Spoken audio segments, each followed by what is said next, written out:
Hello everyone, welcome back. Toledo Bend is in the books. We're headed over to Lake Fork on a short turnaround.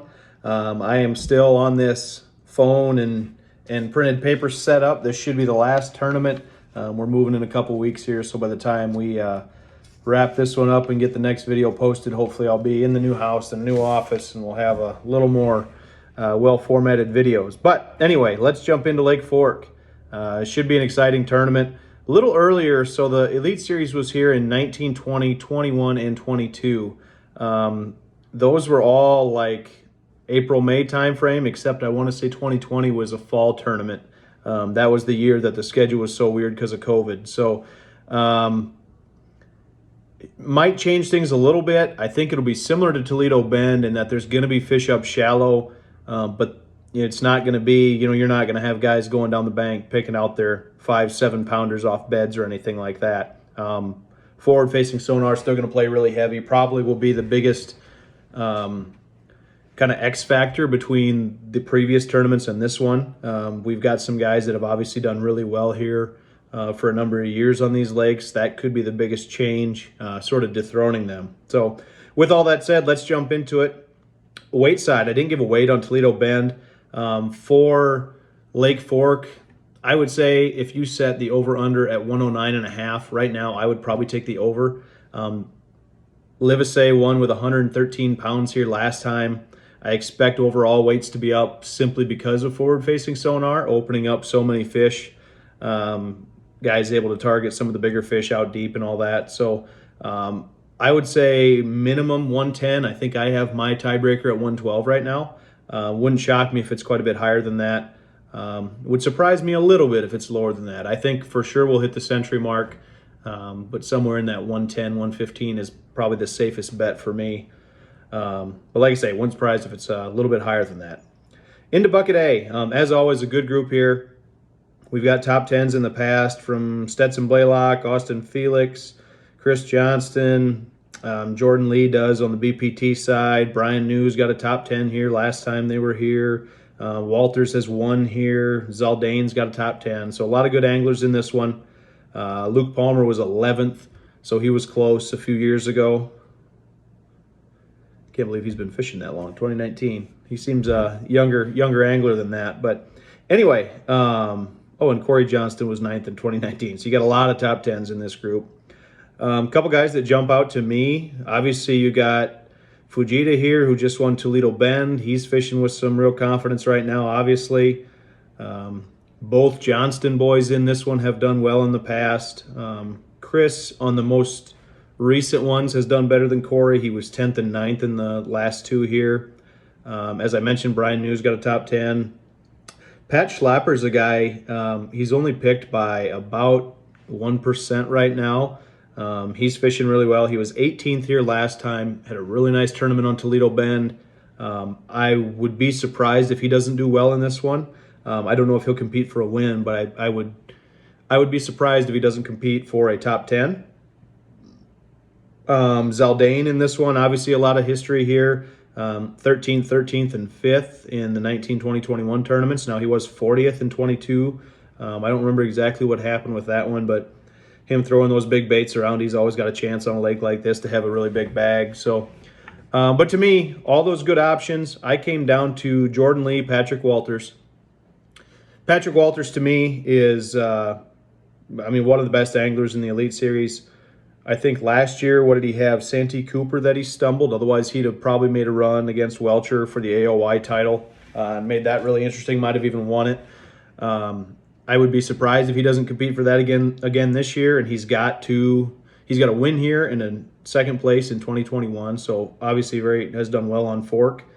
Jordan Lee, on the other hand, he has more experience on Fork this time of year. He was, I think, 12th in a BPT event here 2 years ago in February, so very similar. And obviously both of those guys coming off strong finishes at Toledo Bend. Ultimately, I'm going to take Patrick Walters just for the whole reasons I stated. I think he's going to make a run at AOY this year. He's got good history here. He's finished well, and he's versatile enough that I think no matter what the fish are doing, he's going to have a chance to do well on them. Predictor side. Predictor agrees with me on this one. Patrick Walters, 70.54. Those scores are adjusted a little bit. I continue to update that algorithm as I get more information. So they're going to be more and more defined, and the tournament to tournament difference in those is going to be less and less relevant to past tournaments, but 75.54 is obviously a good score. Second one here on the predictor side is Zaldane with 50.49. I feel like kind of gets a little overlooked in this one because of those other two guys I mentioned, but obviously he'd be a great pick as well. Down into bucket B, not as strong as bucket A, kind of the reverse of Toledo Bend, where B was so strong there. You have several guys, though. Brandon Card has done well here. Takuitu, Jacobson has done well here. All would be good picks. Shane LaHue is a guy, I think I picked him last time in a lower bucket. He was 4th in 2022, had a nice tournament here. He's got a couple other top 25 finishes in the last handful of tournaments here, so he's a good option. Ultimately, I went with Derek Hudnall for this one. Kind of a sneaky angler. I don't necessarily think of him on fork, but looking at his past finishes, he was 9th in 22, and he's got a pair of top 20s in 2020 and 2019. So kind of a little bit off the beaten path. Not somebody you think of in this current era of fishing, but I'm going to roll with him and see how it works out. He's only picked by about 5% right now, so a good value there. Predictor side, as usual, Predictor agrees with me, 39.02 for Hudnall. Keep in mind, I wrote the algorithm, so a lot of the things I think about when I pick anglers are what goes into it, so it makes some sense. And Shane LaHue, 37.57, so my top two in this one match. Takuito also has a nice score, and he was a guy I really thought about as well. But into bucket C. I got these on 2 different pages.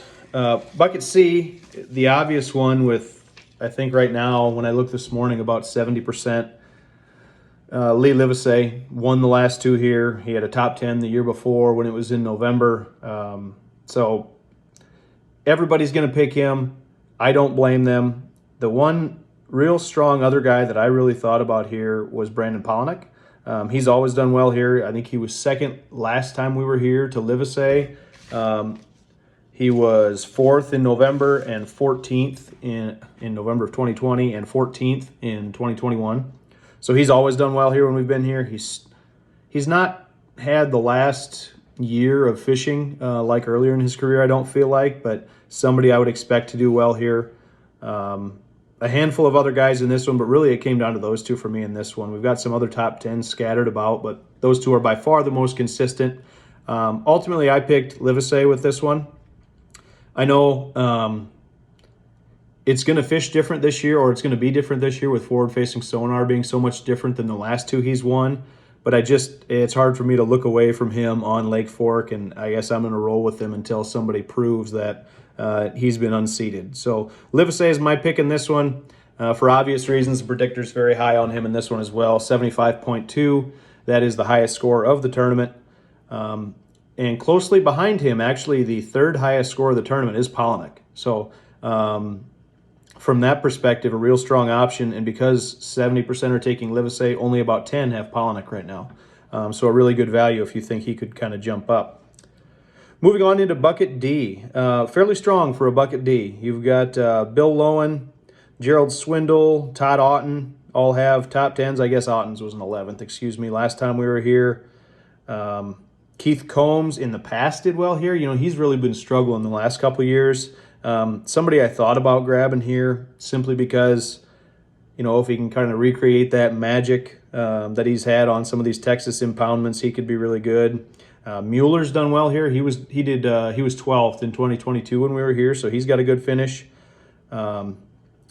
Ultimately, though, I'm going Seth Feider. He's another guy I feel like has flown a little bit under the radar the last year or so.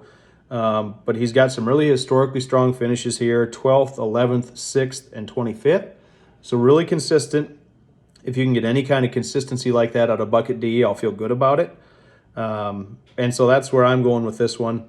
On the predictor side, once again, Feider is the predictor's pick in this one, 55.2. Another strong one. He's actually higher than Polinick. I misspoke on C. Polinick could be behind Feider in this tournament. So Feider would be 3rd, Polinick 4th. And Keith Combs, actually number 2 in here, driven mostly by his past top 10s. He was 2nd in 20 20 and 7th in 2019. So those are really bumping up his score. He struggled here the last couple times, 43rd and 59th, which is what kind of pushed me off of him. But his predictor score is 45.57, so not a bad score for this one at all. Into bucket E, another handful of good options in this one. Brandon Cobb is a past winner here in 2019, has struggled. He's kind of been an every other guy. So he won in 2019, was 64th in 2020, was 25th in 21, and then 63rd in 22. So if he continues on that pattern, he should have a nice tournament. I don't know if you want to rely on that for your fantasy picks. Rick Clunn in this one has done well. You know, he's getting towards the twilight of his career, but a couple years ago in 20, he was 17th here.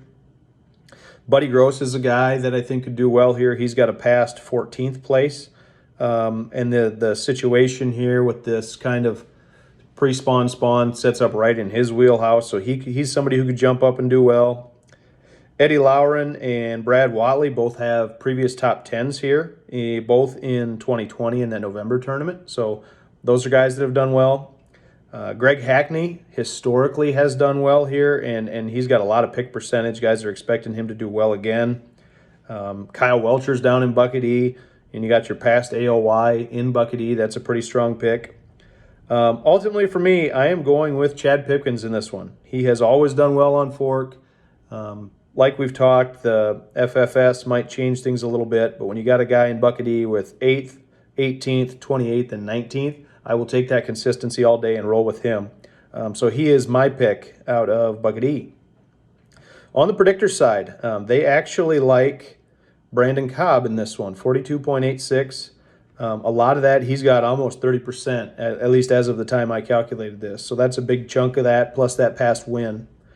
And then Greg Hackney is second in this one, 40.65. So this is the first tournament where, our first bucket, I should say, where my pick is not the leader on the predictor side. So we'll see who does what there. But to wrap things up, my picks for this one, Walters, Hudnall, Livesay, Fighter, and Pipkins. Feel pretty good about it. I did not shy away from high percentage. If you paid any attention to Toledo Bend, my picks, I moved off of Milliken and Lee because they're high pick percentages, and that cost me pretty significantly.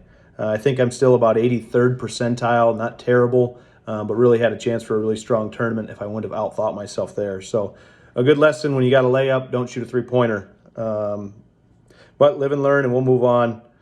Fork should be a fun one for everybody. Good luck to y'all. If you have any questions, drop them down below. Appreciate everybody tuning in, and good luck.